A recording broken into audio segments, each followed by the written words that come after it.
Campfire Classics is a classic literature podcast. However, your hosts will occasionally use not-so-classy language and immature humor to describe very mature situations. As such, listener discretion is advised. Hi, I'm Ken Sandberg. Welcome to Campfire Classics, where we try to read those books that look really good on your shelf.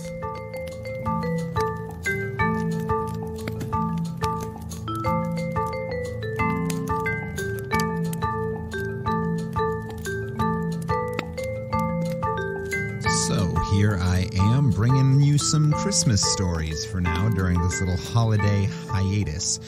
I've got a nice quick one that some of you are likely to recognize this week, but first, as promised, The Santa Origins Part 2. Last week I talked about St. Nicholas. This week I'm looking at another one of Santa's predecessors, Father Christmas. Now, many Americans actually think they're just different names for the same guy, and today he serves much the same purpose, but his history is actually kind of odd. When the Puritans took over in England, they wanted to outlaw all kinds of stuff because, Puritans are like that. And one of the things they banned was Christmas. So for 15 years, from around 1645 to about 1660, celebrating Christmas in England was actually illegal. During this time, political cartoons were used to criticize the new regime, and the character Old Father Christmas appeared as a representation of the good old days when people would eat and drink too much at Christmas parties, much closer then to the pagan parties they had originated as, and they were these wild, almost debaucherous events. Now, the first confirmed citation of the name Father Christmas being used was in a 1658 cartoon in which he is depicted as an old white-bearded man on trial.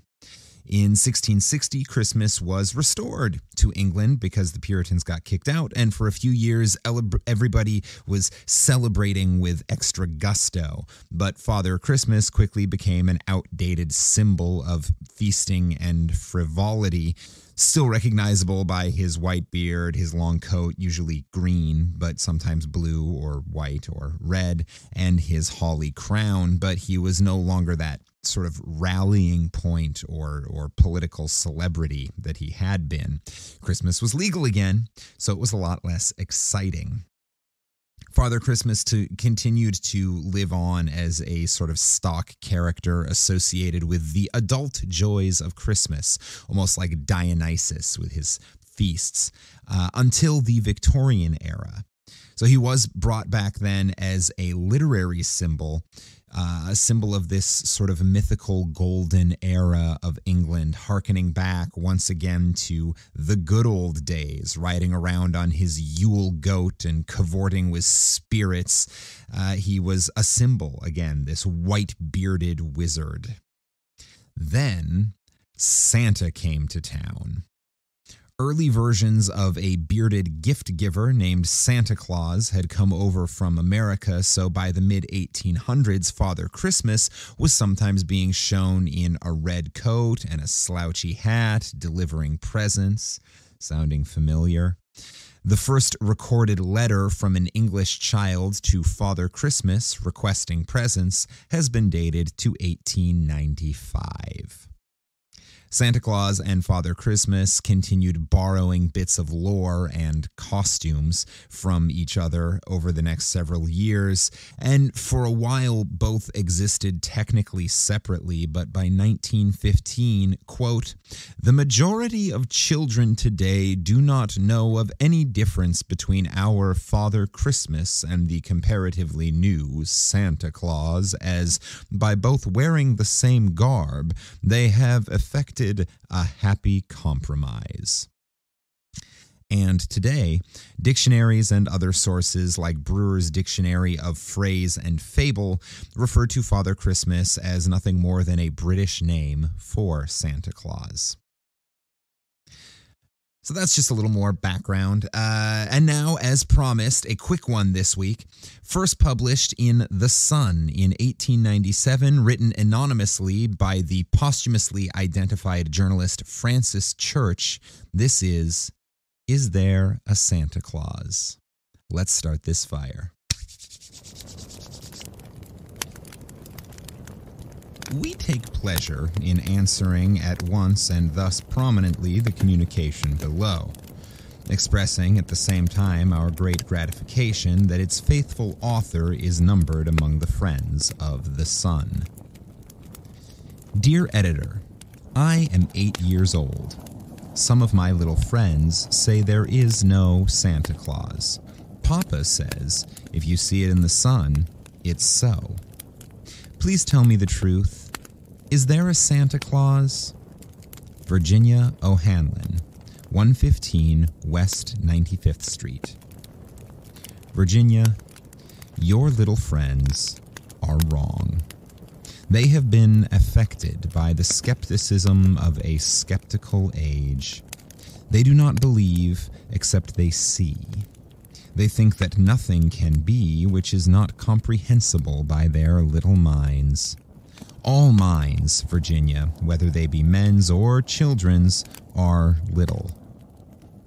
In this great universe of ours, man is a mere insect, an ant in his intellect, as compared with the boundless world about him, as measured by the intelligence capable of grasping the whole of truth and knowledge. Yes, Virginia, there is a Santa Claus.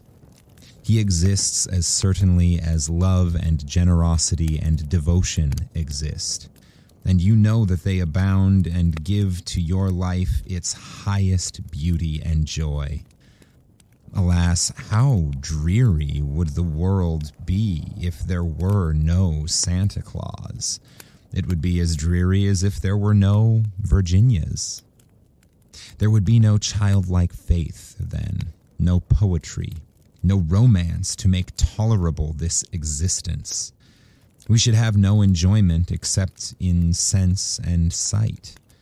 The eternal light with which childhood fills the world would be extinguished. Not believe in Santa Claus. You might as well not believe in fairies.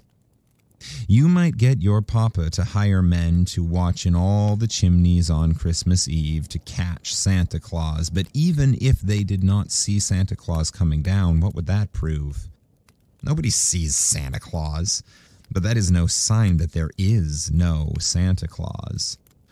The most real things in the world are those that neither children nor men can see. Did you ever see fairies dancing on the lawn? Of course not. But that's no proof that they are not there.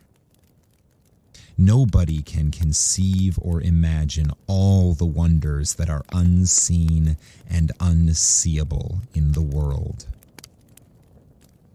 You may tear apart a baby's rattle and see what makes the noise inside, but there is a veil covering the unseen world which not the strongest man, nor even the united strength of all the strongest men that ever lived could tear apart.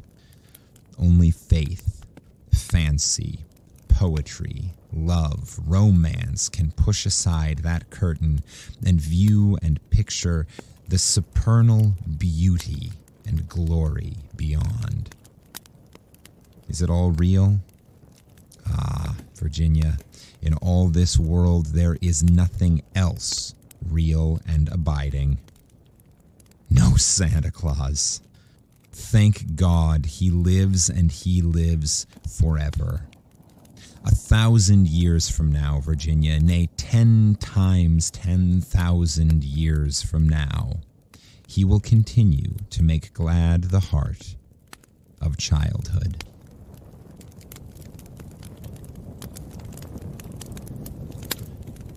Hey, that's all from us this week, campers. Thank you for letting me sort of slide into your pod feed for just a couple of minutes here. I hate missing weeks, even when we're on a little hiatus like this, and I wanted to make sure that you got a little bit of literature, a little bit of entertainment, maybe a little bit of education. I hope you enjoyed that one. It certainly makes me feel all sort of warm and fuzzy. Write in if you feel like it. Let me know what you thought of this one. Particularly, let me know where it is in the world that you find that magic that this little letter was talking about. You can send those messages into 5050artsproduction@gmail.com or find us on any of the social media. Just look for Campfire Classics Podcast and go ahead and include the secret passcode. Is there a Santa Claus? Until next week, this has been Campfire Classics, where we try to read those books that look really good on your shelf. Oh, and in case we don't get to drop anything between now and the holiday, from us here at Campfire Classics, Merry Christmas and happy celebrating.